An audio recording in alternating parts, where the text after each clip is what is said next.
1971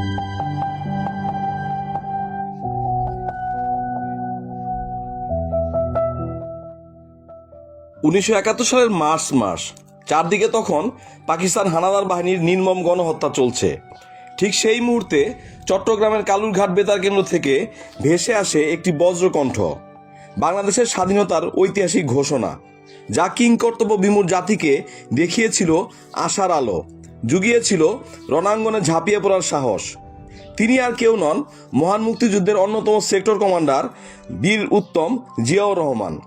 বিজয়ের একদিন আগে 1971 সালের 15 ডিসেম্বর সিলেট রেল স্টেশনকে তিনি পাক হানাদার মুক্ত করেন। এদিন 125 জন পাকিস্তানি অফিসার, 700 জন সৈন্যসহ জেড ফোর্সের কমান্ডার মেজর জিয়ার নিকট আত্মসমর্পণ করে। 15 ডিসেম্বর সিলেট মুক্ত দিবসে তার অবদান আজও সিলেটবাসী স্মরণ করেন কৃতজ্ঞ চিত্তে। এদিন তার সঙ্গে ছিলেন সিলেটের কৃতি সন্তান বঙ্গবীর এম.এ.জি. ওসমানী ও মেজর জেনারেল কে.ভি. কৃষ্ণ রাও এবং বীর বিক্রম মেজর হাফিজ। আজ 30শে মে বাংলাদেশের আধুনিক ইতিহাসের এক অনন্য রূপকার সাবেক রাষ্ট্রপতি শহীদ জিয়াউর রহমানের 45তম শাহাদাত বার্ষিকী।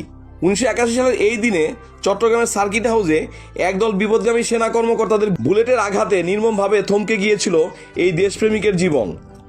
কিন্তু বুলেট কি আসলেই দমাতে পেরেছে তার আদর্শকে? 1977 সালে রাষ্ট্রপতির দায়িত্ব নেওয়ার পর যুদ্ধবিধ্বস্ত একটি দেশকে স্বনির্ভর করতে জিয়াউর রহমান শুরু করেছিলেন এক অভাবনীয় কর্মযজ্ঞ।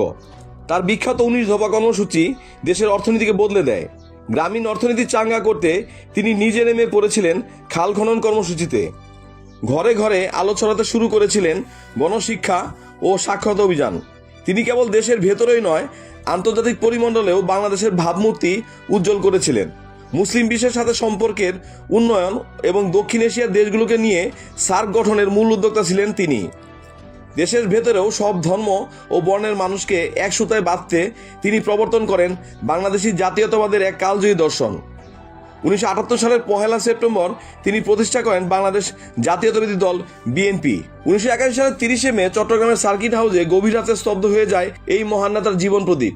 তার এই চলে যাওয়া ছিল দেশের জন্য এক অপূরণীয় ক্ষতি। প্রতি বছরের মতো এবারও গভীর শ্রদ্ধা আর ভালোবাসায় দেশ জুড়ে পালিত হচ্ছে তার মৃত্যুবার্ষিকী। কালো বেশ ধারণ, কবর জিয়ারত, আলোচনা সভা আর দুস্থদের মাঝে খাদ্য বিতরণের মাধ্যমে স্মরণ করা হচ্ছে এই কর্মবীরকে। ঘাতকের বুলেট শহীদ জিয়াউর রহমানকে আমাদের মাঝ থেকে কেড়ে নিয়েছে ঠিকই, কিন্তু সাধারণ মানুষের মন থেকে তার স্থান মুছে দিতে পারেনি। একজন সৎ, পরিশ্রমী এবং দূরদর্শী রাষ্ট্রনায়ক হিসেবে তিনি চিরকাল বেঁচে থাকবেন বাংলাদেশের টেকনাফ থেকে তেঁতুলিয়ার প্রতিটি ধূলিকণায়। সঞ্জয় সরকার, নিউজ ডেস্ক, বাংলাদেশ বেতার, সিলেট।